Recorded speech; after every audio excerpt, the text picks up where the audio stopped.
मेरी तरफ तो तमाम वीडियो देखने वाले अस्सलाम वालेकुम। लो जी, साडे इस डेरे ते फरियाद वाले ते राणा अमजद एक गां लैके आया, बड़ी नस्ली गां दसदा ते पैसे किन्ने ये भी तुहानू दसेगा, किन्ने दी लैके आया, दुध किन्ना दिंदी है।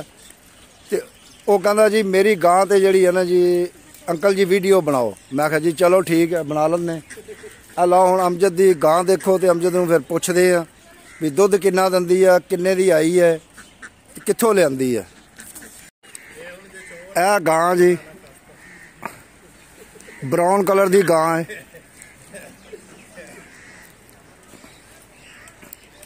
ये थानू चारों बन्नों दिखा देने, इनू मूँह भी दिखा देने, बैक भी साइडा भी दोवें दिखा देने थानू गां दियां। यह गां जी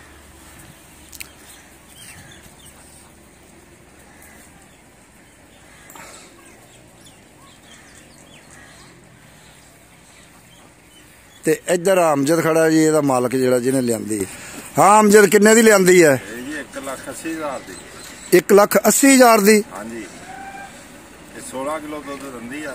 लो जी, तुसी ये गां नूं वेखना जे, वेख के कमेंट्स च दसना भी 1,80,000 दी है या 16 किलो दुध दिंदी है, क्योंकि ये तो मालक है ना, इन तो सारा पता, तुसी भी दसना जे।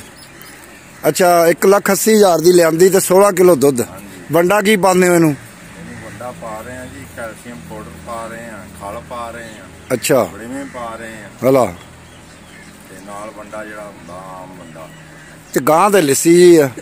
ये गां लिस्सी है, ये 4 दिनां तुसीं इंशाअल्लाह देखोगे। लालियां तो लिआंदी है ना, उन्होंने सांभी नहीं है। ये झंग दे इलाके चों आई है जी। चन्योड़ हुण ते चन्योड़ दा जिला बनदा, ओ पहले झंग को आंदा सी। झंग दे जानवर जिहड़े हुंदे, मੱਝਾਂ गावां अच्छियां ही हुंदियां ने ते नस्ली हुंदियां ने। अच्छा, 16 किलो दुध दिंदी है। एक टाइम दो टाइम? दो टाइम जी 16 किलो दुध अमजद जिहड़ा इह तों लै रिहा वंडा पा के। ए वेख लो गां, हुण फिर दिखा दिंदे तुहानू।